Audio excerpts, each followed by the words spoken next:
ọ̀rọ̀ yìí o ẹni máa bá wọn dọ̀rọ̀ yìí o a ní sẹ́ǹsì tó dájú. ọ̀rọ̀ yìí o ẹni máa bá wọn dọ̀rọ̀ yìí o a ní sẹ́ǹsì tó dájú.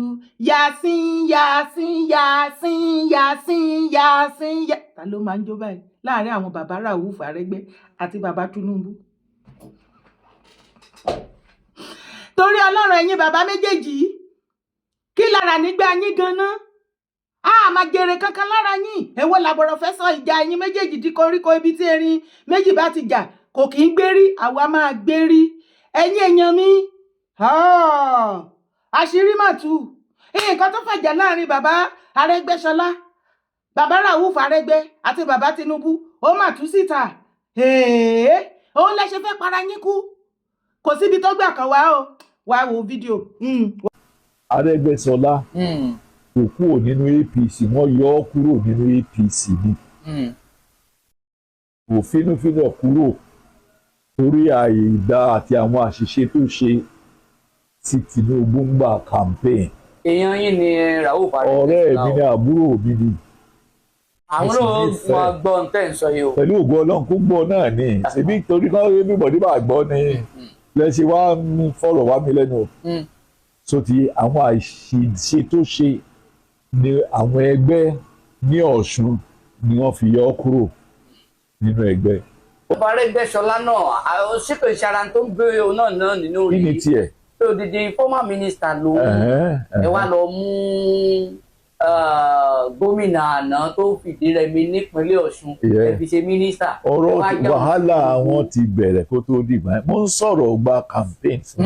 wọ́n jọ ti ń fà àtìgbà náà aṣíwájú ò dá sí. aṣíwájú ló ń bájà gbà yẹn. wọ́n aṣíwájú ṣègbè ní pé torí pé bí àbúrò wọn ní gómìnà. àbúrò rẹ̀ ní Gbóyèga, àbúrò aṣíwájú ní Gbóyèga Oyètọ́lá. ní kó tó dìgbà yẹn ní kó fámìlì ni wọ́n. ọmọ Ọ̀ṣun ní Gbóyèga o. mo ní fámìlì ni wọ́n. síwájú yan Rauf Arẹ́gbẹ́ṣọlá ní gọ́vnà tó bá ní ìdòwú tó lọ bá Tinubu. Gbóyèga ní Tinubu ò ní kí wọ́n lọ gbowó lọ́wọ́ ẹ̀. òun ní bí ìgbà tí ń kí ìpowó aṣíwájú Tinubu. nígbà tí ó fi jẹ gómìnà yẹn Rauf Arẹ́gbẹ́ṣọlá, Gbóyèga náà ní fún wọn lówó on behalf of aṣíwájú Bọ́lá Ahmed Tinubu tí Rauf tó fi di gómìnà.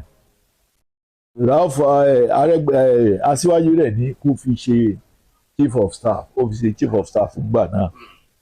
nígbà tó wá kúrò tí Rauf Arẹ́gbẹ́ṣọlá tí ó parí táàmù, Rauf fẹ́ impose his own choice as opposed to aṣíwájú's choice. aṣíwájú ní interest. aṣíwájú's choice ní Gbóyèga Oyètọ́lá. ìwọ Rauf ní no ọ̀tọ̀ lẹni tí ó ṣe ẹnu kí ló ní. tí Rauf tí aṣíwájú Bọ́lá Ahmed tí ò bá support Rauf níjọ́ kínní àná, òun tí ò gbé Ọ̀ṣun tí ò gbé bì kankan, tó jẹ́ pé kò kan ló ń ṣiṣẹ́, ṣé ó lè di gọ́vnà Ọ̀ṣun? in tó fàjà wọn nìyẹn pé aṣíwájú ò jẹ́ kí Rauf kó impose candidate. ìjà yẹn ló bínú títí tó fi ní pé nígbà campaign Tinubu tó ń fi fẹnu àtẹ́ tó ń fi sọ sí Rauf àmì tó fi sọ sí Tinubu. so gbogbo àwọn nǹkan yẹn ni kì í sọ̀rọ̀ pé wọ́n fi yàn sí mínísítà. ṣé wọ́n máa ń fi tipátipá fi yàn sí mínísítà ni? ẹni ó bá jẹ́ president ló ní prerogative láti determine ta ló fẹ́ yàn. ń gbé èmi wọn yàn mí mínísítà táwọn èèyàn retí pé wọ́n yàn mí tí wọ́n yàn mí. ṣé mo forí já mi ni àbí mo bú ẹnìkan àbí mo banújẹ́ àbí kí ni mo. ìletò sí ìletò, inú ilé sínú ilé, iyàrá sí yàrá, ẹ máa rán àwọn èèyàn wa létí ìjọba tó gba mílìkì lẹ́nu àwọn ọmọ wa, tó gba búrẹ́dì lẹ́nu àwọn èèyàn wa, tó gba gààrí lẹ́nu wa, tí ò jẹ́ gààrí ayé gbé ìgbẹ́ ní ìjẹ̀kùn mọ́, kò yẹ kó wà ń bẹ̀ mọ́ o. APC ló lè jọba. Àwọn òbíye wọn APC ló lè jọba. Ẹ jẹ́ ká bíye wọn APC ló lè jọba. Àwọn òbíye wọn APC ló lè jọba. Àwa lọ̀rẹ́ Ìgbò, àwa lọ̀rẹ́ Haúsá. Àwọn òbíye wọn APC ló lè jọba. Ebi ò níran, ebi ò lọ́mọ ọ̀yà ẹ̀, ebi tẹ bá dé ebi dé yìí. Ebi ò lọ́mọ ìyá o, ìyàn ò níran o, ìdààmú ò lẹ́bí. Ẹni tó bá sọ pé Nàìjíríà rọrùn ń sìn ẹ wò dáadáa ara wọn ni. Ẹnikẹ́ni tó bá ní Nàìjíríà rọrùn kí ló pé ara wọn ni. Ẹni tí ò bá ń ṣara wọn á mọ̀ pé ìlú ò rọ́pọ̀. Tí ó bá jẹ́ bẹ́ẹ̀ ló ṣe rí. Ọlọ́wọ́ kò sọ̀rọ̀ ìpínlẹ̀ o, ẹ bèrè lọ́wọ́ wọn. Àná ṣé ó dájì nílò ní àbí èyí ló dájà náà lọ? Ṣé ẹ̀dẹ́ lóhùn? Èwo ló dájú? Ṣé èyí ló dájà náà lọ ní àbáwọn dájì nílọ? Àwọn ọlọ́wọ́ ní ọ̀rọ̀ tó bí ń gbé. Ṣẹ́yìn náà ti gbọ́ nǹkan tán ló ṣẹlẹ̀ láàrin àwọn méjèèjì. Kì í ṣe nítorí pé wọ́n fẹ́ kí àwọn ọmọ Yorùbá àti ilẹ̀ Yorùbá ká ní àǹfààní kan àbí ìtẹ̀síwájú, nítorí àǹfààní ara wọn ni. Nítorí bàbá Rauf Arẹ́gbẹ́ṣọlá wọ́n fẹ́ jẹ́ godfather, political godfather ní Ọ̀ṣun, kí Tinubu kó yọ̀ǹda ẹ̀ fún wọn. Bàbá Tinubu náà tí gbogbo wa ti mọ̀ wípé bẹ́ẹ̀ ni kí gbogbo ilé ayé wà lákàtà ẹ̀, ó jó ń lọ Ọlọ́run, ká ló mọ ọ̀nà tó lè gbà dọ́dọ̀ Ọlọ́run ni ó rẹ́dí àti negotiate pẹ̀lú Ọlọ́run láti gba ayé mọ́ Ọlọ́run lọ́wọ́. Nǹkan tọ́lọ́run fi jù yín lọ nìyẹn. Gbogbo ẹ̀yin tẹ wá jẹ́ supporter àwọn politicians tẹ́ ń tẹ̀lé wọn, tẹ járàlú, tẹ jẹ́ mẹ̀kúnnù, ẹ gbọ́mọ́ tinú yín. Kì í ṣe nítorí àǹfààní kẹ́ ẹ lè jàǹfààní àbí káwọn ọmọ yín kọ́ lè ṣe rere kẹ́ jẹun ọmọ àbí kí ilẹ̀ Yorùbá kó tẹ̀síwájú kó wúlò fún gbogbo wa. Ó ní ìjà tó ń bára wọn jà rárá o, nítorí àǹfààní ara wọn ni. Ẹ gbọ́mọ́ tinú yín ẹ̀yin èèyàn mi. Ẹ má jẹ́ káwọn méjèèjì kó sọ ilẹ̀ Yorùbá kó sọ di rádaràda mọ́ wa lọ́wọ́ nítorí ìjà godfatherism tó ń bára wọn jà. Kí ló kan àwọn abẹ́ èrè wo nílẹ̀ Yorùbá? Ṣé bàbá Rauf Arẹ́gbẹ́ṣọlá òun ló ti ṣe nǹkan ẹ̀yin ọmọ Ọ̀ṣun? Kí ni nǹkan tí bàbá Rauf Arẹ́gbẹ́ṣọlá ìgbésí ayé wo ló ti dá fún yín lára gẹ́gẹ́ bí political person tó strong dáadáa tẹ̀sí ń jọlá èdè ní ilé ní Ọ̀ṣun? Tí ò bá ti sí ẹgbọ́mọ tinú yín. The whole Yorùbá land, bí bàbá Tinubu ṣe sọ pé òun jẹ president tó jẹ gbogbo ẹ̀ tó lóun ti pocket ilẹ̀ Yorùbá sínú àpò wọn, èrè wo nǹkan wo ni bàbá Tinubu gbé ṣe sí ilẹ̀ Yorùbá tá a lè máa fi sọ orí wọn wípé ó wúlò fún ọmọ Yorùbá tá a jàǹfààní ẹ̀? Kò sí. Kí wá ní rádaràdà tẹ́ ń ṣe lẹ́yìn wọn. Ṣùgbọ́n mo ní advice kékeré tí mo fẹ́ fún bàbá Rauf Arẹ́gbẹ́. Ṣé wá rí godfatherism tẹ́ ń jáde lórí ní Ọ̀ṣun yẹn? Èmi rí nírí wípé ẹ̀yin gangan ti wá wa kòtò political career yín àti orúkọ yín nílẹ̀ Yorùbá àsìkò tó tẹ fẹ́ sí sínú ilẹ̀ fúnra yín. Ẹ rò péré ni o. Ẹ̀yin tẹ bá súnmọ́ wọn ẹ bá mi mú fídíò kẹ́ bá mi share dé ọ̀dọ̀ wọn. Ẹ jẹ́ sáré pé àkíyèsí yín kékeré. Ẹ lè sọ wípé ẹ̀yin smart ju òun lọ o, ìyẹn Gani Adams, Gani Adams. Ọmọlọ́pọ̀ yín sọ pé ẹ gbúrò ẹ mọ kọ́kọ́ ẹ gbọ́rọ̀ ẹ rí bó ṣe máa ṣe tẹ́lẹ̀ nígboro, omi ti mú ni. Ṣé ẹ rántí during the presidential campaign and election wọ́n ò pé Gani Adams àwọn ọmọ Tinubu àwọn pé wọ́n gbowó fún kó ṣe campaign kó arrange àwọn èèyàn. Ìbínú ìyẹn ǹjẹ́ mọ̀ wípé bó ṣe ń sọ pé Tinubu is this, Tinubu ó lè máa ṣe bẹ́ẹ̀ lọ, ṣùgbọ́n ní ìgbà tó máa wá mọ gegele lórí gegele ó wá fẹ́ ibi tó ti parẹ́. Wọ́n bá gbé Peter Obi Labour Party wọ́n wá gbé wá bá ń lé kó tún wá ṣe ká ẹ ṣe mítì yín jẹ́jẹ́ kó ní kálukú máa bá tiẹ̀ lọ. Bóyá tí anybody bá gbọ́ wọn ò ní sọ pé kinní kan. Gani wá mọ gegele lórí gegele àyákò. Ó bá ṣáná sí láòdù, ó bá gbé kámẹ́rà, ó gbé sí fídíò pé gbogbo Yorùbá ẹ wá wò Obi ní onkérénké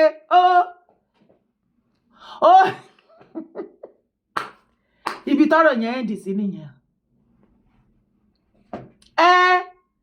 Àbálò àbábọ̀ ẹ̀ òun lẹ sọ pé ẹ̀gbúrú ẹ̀ kò ṣe làwùlà mọ́ bíi ti tẹ́lẹ̀ àríwájú olórin gbogbo everything máa fò everything ti lọ ibi tó ẹ̀ǹdì sí nìyẹn. ìwọ tó bá ń wo fídíò tó ò bá gbàgbé mo kí yín kó àìgbàgbé mo bọ́ síta nígbà tí fídíò yẹn tàn mí lọ́wọ́ mo wá ṣe ṣó fún mo rán létí mo lélẹ̀ tó ṣe yìí ó máa lẹ́yìn fún ẹ ó ti para ẹ láàrin Yorùbá nílẹ̀ Yorùbá ó ti ẹ̀ mọ̀ bó ṣe ń lọ torí bá ṣe sọ wípé Tinubu ò ṣe kankan fúnlẹ̀ Yorùbá àwọn òsín tó pọ̀ nílẹ̀ Yorùbá majority ọmọ Yorùbá ló wà lẹ́yìn ẹ̀ forget tó bá bọ́ síta tó bá ń kó fún still wọ́n wà pẹ̀lú ẹ o lọ́balọ́ba níjòyè ó kú politicians tó máa wá bá yín bàbá Arẹ́gbẹ́ tá wá bá yín ṣe even kó má sí nínú APC ṣe rí wípé the whole of Yorùbá ẹ̀yin nìkan ni ẹ gbéra yín tẹ́ lọ́bẹ̀ tó jẹ́ political kìíní jèjèjì tí ẹ gbéra yín jáde nínú ADC ẹ tí form coalition ẹ ti dead on arrival torí gbogbo yín tẹ́ kóra yín lọ síbẹ̀ ẹni ègbé ẹni àdánù nìyín gbogbo political party tó wà Nàìjíríà òfò náà máa ṣe olè ẹgbẹ́kẹgbẹ́ APC òfò APC fún okùn mọ́ gbogbo Nigerians lọ́rùn wọ́n fẹ́ gé mi lẹ́nu gbogbo wa bàbá Arẹ́gbẹ́ kárí àyín máa tó palẹ̀ mọ́ ẹ ti gbàgbé wípé ẹ níjọ Ọ̀ṣun lọ Ọ̀ṣun mà là ń sọ Ọ̀ṣun ṣẹ́yìn lẹ lẹ́kọ̀ọ́ ni Ọ̀yọ́ state ńkọ́ Ògùn Oǹdó Èkìtì Kwara Kogi gbogbo ẹ lọ sí Delta ẹ̀yin lẹni wọn ẹ ń para yín pàpà ń para ẹ olóhùn pàjá ẹ máa kọrin ọ̀tẹ̀ kiri kẹ máa ṣe làwùlàwù kiri wọn ò ní gbúrò pòlítíkù kárí ayé mọ́ nílẹ̀ Yorùbá ẹ tí ìmọ̀ Tinubu àbáyín wọ débi wípé ó ní àwọn bọ́ìsì wèrè kan àwọn bọ́ìsì tó ń tẹ̀lé bàbá yẹn mẹṣínẹ́rìsì ẹ̀ wọn ò gbọ́ payán wọn ti gáṣàkẹ́ wọn létí lọ wọn ò wà òkè wọn ti fọrùn rọ láti inú oyún wọn ẹ lọ wo bó ṣe ń tírìtì fọ́kọ̀pù Gani Adams lọ́wọ́ wọ́n mú mọ́kànnà ní Gani ò lè rún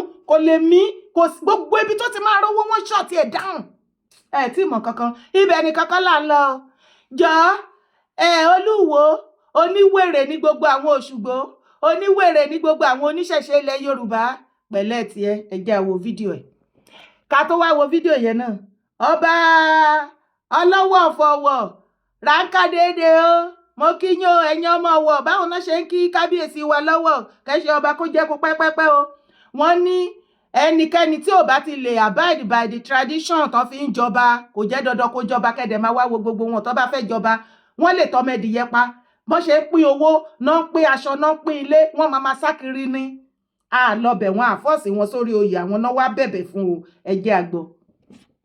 a kí ẹ̀yin ọmọ káàárọ̀ òjíire a dúpẹ́ Ọlọ́run kó tẹ́ bàbá wa Síkírù Adétọ̀nà Àwùjalẹ̀ ti Jẹ̀bú-Land Ọlọ́run kó tẹ́ sáfẹ́ rẹ̀ ẹ̀yin bàbá náà dáa púpọ̀ nítorí a gbé òkú wọn fún àwọn wèrè àgbókù wọn fáwọn wèrè ẹwà wọn rìnsìnrìnsìn tí wọn wà yẹn èèyàn gidi wo ní bẹ́ẹ̀nbẹ́ nínú àwọn tí wọn wọlé wá tí wọn láwọn fẹ́ lọ sin bàbá ní ọ̀nà èwo nínú wọn ṣé Dangote lọ jẹ́ ìkànnù wọn ni tó fẹ́ wá gbókù èèyàn gidi wo sí pòfẹ́sọ̀ owó nínú wọn tó fẹ́ wá gbókù tó fẹ́ lọ súnjẹ ẹ̀rín pé téèyàn bá gbókù bàbá rẹ̀ fún wèrè súnjẹ ni ó súnjẹ àwọn wọn fẹ́ gbé lọ níbo ni wọ́n ń gbé lọ ilé wo ni wọ́n fẹ́ gbé lọ téèyàn bá ṣe ọba ààfin níbo lẹ wá fẹ́ gbé lọ ẹ fẹ́ gbé lọ kẹ́ lọ súnjẹ ẹ fẹ́ gbé lọ kẹ́ lọ gé orí ẹ̀ kẹ́ lọ gé apá irú bàbá Àwùjalẹ̀ tó sáàbì ìlú ẹ̀ ẹ bá ń wá ipò ọba ipò ọlá ni ipò àwọn ọmọ ọlá ni ọmọ orí adé àwọn adé ẹ̀yin ọba tẹ̀sẹ̀ ń jẹ èyí tá a ṣàánú fún àìmọye babaláwo tí wọ́n ń bẹ̀ wá fún káfíń ṣe baálẹ̀ láti bẹ̀ wọ́n ó ti dọba ẹ̀yin tẹ̀sẹ̀ ń jọba èyí tẹ́ ẹ̀ mọ̀ nípa ọba kò sí àṣà kan àbí ṣe Yorùbá kan tó yẹ pé sínsìnkú èèyàn láti lọ gé orí ni ebi kó tó di pé Islam àbí Christianity dé à ń sin àwọn bàbá wa á fìlù sìn wọ́n á fi ẹ̀yẹ sìn wọ́n á sì bò wọ́n mọ́lẹ̀ níbo wá ló ti dín pé tí wọ́n kọ sínú níbo lẹ ti rófin tẹ́ ẹ̀ kọ́ nù ìwé tí ó máa dín pé ẹ máa gé apá ẹ máa gé orí ọba ẹ máa ká ọba báyìí tẹ́ ẹ máa yẹ́ná sí ìdí ẹ bá ń wá àwọn ọba tẹ́ ṣe bẹ́ẹ̀ ẹ̀yin náà ẹ lọ síbẹ̀ ní ilé babaláwo ẹ sì ní ilé kíní yín ẹ lọ máa jẹ ọba yín bẹ̀ tẹ́ ẹ fẹ́ máa jẹ ń bẹ̀ kẹ́ ẹ máa àwọn èèyàn ní ẹ máa sun jẹ nílé ọlá àwọ̀ ìṣe báwọn àṣà burúkú lẹ fẹ́ mú wá kì í sì ṣe ti Yorùbá. Stay away from Obaship if you can't keep tradition. Olowo of Owo. The Olowo of Owo and chairman of the Ondo State Council of Traditional Rulers, Oba Ajibade Gbadegeshi Oguoye III, has declared that those unwilling to uphold ancient traditions have no business occupying royals too. Oba Oguoye made this known in Akure at a colloquium held in honor of the Deji of Akure, Oba Aladetoyibo Ogunlade Aladelusi, who marked his 10th coronation anniversary. Yes, so stay away from Obaship if you can't keep tradition. Òtítọ́ dẹ̀ ni. Ṣé dẹ̀ rí gbogbo wọn tán sọra wọn di Ọlọ́run lórí àpèrè nísìn. Tán bá fẹ́ jọba, ìwọ náà mọ bí gbogbo wọn ti máa ń sá káàkiri tán máa ń tọmọ ẹdìyẹ pa sí gbogbo ilé àwọn àfọbàjẹ́ tán máa ń kówó millions of money, wọ́n máa ń dá owó burúkú fún wọn ni. Wọ́n á kọ́lé fáfọbàjẹ́, wọ́n á ṣe gbogbo ẹ̀ tán bá ti wá jọba tán. Wọ́n wá di ọ̀ràn mọ́ wa lọ́wọ́. Ìwọ tó bá ti lóòlè abide pẹ̀lú rule and regulation ìjìjọba fi ọ̀nà tó fi ń jọba, ṣé dandan ni kó jọba ni? Kò ń ṣe dandan. Ẹ̀dẹ̀ wá gbọ́ o, mo fẹ́ ṣe àlàyé kan fún yín nǹkan tí kò yé ọ̀pọ̀lọpọ̀. Tẹ́ ẹ̀ lísì ẹ̀yin tẹ́ lọ lísì sí Olúwo. Ẹ̀yin ọmọ ìran mi o, ọmọ Yorùbá tó wà lókè òkun bíi Europe, ẹ̀yin tẹ́ wà àwátájọ wà ní Europe, ẹ̀yin tẹ́ wà ní Asia country, ẹ̀yin tẹ́ wà ní USA àti bẹ́ẹ̀ bẹ́ẹ̀ lọ Canada gbogbo ẹ̀. Ẹ̀yin ni ẹ máa understand mi jù. Tẹ́ bá ẹ̀yin èèyàn mi tẹ́ ń gbọ́ fídíò tẹ́ bá ní àwọn èèyàn labroad tí ẹ lè pè kó bá yín confirm nǹkan tí mò ń sọ ìkan lè mọ̀ bóyá irọ́ ni mò ń pa. Ẹ wá bá mi mú fídíò yìí kẹ́ bá mi gé ibi kẹ́ bá mi lọ fún Olúwo ẹ̀yin tẹ́ súnmọ́ wípé bàbá ọmọbìnrin kan pè ń dára ìlú òyìnbó ní Germany ni mò ń gbé. Wípé mo sọ nǹkan báyìí pé ẹni kó sọ fún yín pé ṣé lóòótọ́ ni àbírọ́ tó o bá tún wá fẹ́ sọ wípé irọ́ ni mò ń pa tó o bá rí yẹn ṣe lọ sí orí Google kó lọ type ẹ̀ á gbé jáde fún ẹ. Olówó ní ìlú òyìnbó, àwọn olówó òyìnbó ni mò ń sọ mi ìsọ dúdú tó wà nílùú òyìnbó. Àwọn òyìnbó tó ní burúkú owó tó wà stinkly rich tó wó wọn yarọ. Àwọn olówó important personnel tí wọ́n bá kú wọ́n ti máa kọ sínú kinní wọn fáwọn family wípé kán lọ dáná sun wọ́n ni. Lọ bèrè lọ́wọ́ Olúwo pé ṣé irọ́ ni mò ń pa nǹkan tí mò ń sọ yìí pé ṣé kò ń ṣẹlẹ̀ labroad. Olówó kì í ṣe tálíkà o, àwọn tálíkà wọn olówó ẹ o, owó burúkú náà fi ń ṣe o, very expensive. Tó bá ti kú àwọn olówó yẹn wọ́n máa ní pé kán lọ dáná sun wọ́n. Fídíò ẹ wà lọ sórí Google wàá rí. Níbi tó ti jẹ́ pé wọ́n máa gbé wọn bí ìgbà tó bá gbé búrẹ́dì lọ sínú oven, wọ́n á jù wọ́n síbẹ̀ báyìí ni. Wọ́n á jóná inú oven gangan náà máa jù wọ́n sí inú iná tó gbóná. You can imagine iná tó ń sun búrẹ́dì bó ṣe rí, á tún wá worst ju iná tó ń sun búrẹ́dì lọ. Willingly náà fi ṣe o. Wọ́n ń ṣọba, wọ́n ń ṣèjòyè, olówó ni wọ́n ní ìlú òyìnbó. Wọ́n á dáná sun wọ́n tó bá sun wọ́n, wọ́n á sun wọ́n dáadáa tó máa jóná di eérú, wọ́n á tún lọ. Wọ́n á lọ ní lébúlébú, á wá di ashes. Ashes yẹn eérú, á di eérú. Eérú yẹn náà máa wá kó sínú nǹkan tó máa gbé fún àwọn family yẹn làwọn yẹn ń gbé lọlé tó fi máa rántí ẹni yẹn. Ní ìlú òyìnbó kò ní kankan ṣe pẹ̀lú tradition o àbí wọ́n jọba wọ́n jẹ̀jòyè o. No, olówó ló ṣe o, kò ṣe mẹ́kúnnù o. Ó wà extremely expensive. Tó bá sọ wípé irọ́ ni ẹ lọ bèrè lọ́wọ́ Olúwo. Ṣé bó ti gbé Canada rí, ẹ bèrè lọ́wọ́ gbogbo àwọn ọmọ Yorùbá tó wà labroad wípé ṣé irọ́ ni mo pa. Jọ nítorí Ọlọ́run kan tí ẹ já mi kó tí ẹ já irọ́ mi lẹ́ẹ̀kan. Gbìyànjú kó já irọ́ mi lẹ́ẹ̀kan. Olúwo tó wá bọ́ síbẹ̀ ń sì tó sọ wọ́n á dáná, wọ́n á gé wọn lápá gé wọn lẹ́sẹ̀. Wọ́n á wá dáná sí wọn lábẹ́. Ẹ ti ẹ̀ dúró. Àwọn tó ti wá ń jẹ ọba kó tó di wípé àwọn ẹ̀sìn Kristẹni àti Islam kó tó dé ilé ayé. Àwọn tó ti ń jọba káàkiri àgbáyé àti gbogbo àwọn tó ti kú kó tó di wípé ẹ̀sìn Islam àti Christianity ó délé ayé, ọ̀run wo làwọn yẹn ń lọ? Jọ̀ọ́ bá mi kọ síbi comment section. Torí Christianity àti Mùsùlùmí báyìí wọ́n jẹ́ kó yé wa wípé ọ̀run iná wà, ọ̀run rere wà. Ìgbà tí ẹ̀sìn méjèèjì ò tí ì délé ayé táwọn èèyàn dàgbà tán dògbò tán kú, ọ̀run wo náà ń lọ? A jẹ́ pé kò sọ́run fáwọn èèyàn o, àbí wọn kú ni. Ẹ jẹ́ agbọ́nmọ́ tinú wa. Olúwo mọ̀ nǹkan tó ń ṣe tí ẹ yè. Èyí tí máa wá fi round ẹ̀ up ni wípé ǹjẹ́ ẹ mọ̀ wípé iyì Yorùbá tí Olúwo ń kógun jà òun ló ń fún ní iyì àti ẹ̀yẹ tó fi ń jẹ́ nǹkan tó ń jẹ́ lénìí. Ẹ̀yin ẹgbàdé lórí Olúwo má pèrè ní ìkọ̀kan, ìwọ kan wọ normal aṣọ bí normal person, commoner person like us. Kó má dàdé tó bá travel kó kàn rìn normally. Kó má sọ fún anybody, kó má sì traces nǹkankan bí royal lára ẹ. Kó wá wò bóyá wọn ní máa ṣèkẹ́, bóyá wọn ní kó lọ misbehave, bóyá wọn ní fún ẹ nígbàánú látẹ̀yìn. Ọba tẹ́lẹ̀ jẹ́ iyì yẹn lẹ̀ ń gbé kiri tẹ́ fi ń dún tán fi ń pọn yín lé tán fi ń lísì sọ̀rọ̀ ẹnu yín tí gbogbo àwọn èèyàn kàkàkàkà tán lọ́ fẹ́ bá yín ṣe tán fi wá ń bá yín tẹ́ fi rò pé jámọ́ nǹkan kan tá a bá máa ń nà sí ọba yẹn kúrò kòròfo ni yín. Ṣé irọ́ ni mo pa ọmọ Yorùbá? Ẹ jẹ́ agbọ́mọ̀ tinú wa. Orúkọ tèmi ò yípadà, Yèyédára Kowé ni mò ń jẹ́. Má gbàgbé láti bá mi subscribe sórí YouTube channel. Support my brand Yeja. Má sì gbàgbé láti drop comment ẹ bá mi mú fídíò kó bá mi pè dọ́dọ̀ gbogbo àwọn tó bá yẹ láti dọ́dọ̀ wọn kí wọ́n gbọ́ nǹkan tí mo ní kó ṣe yẹn ṣe o. Jọ̀ọ́ bá mi já irọ́ mi, ṣùgbọ́n tó bá jẹ́ pé a ti rí lára ẹ̀yin èèyàn mi tẹ́ ẹ mọ̀ wípé òótọ́ nìkan tí mo sọ yẹn, jẹ́ àpàdé níbi comment section. Ire o, kàbìtì.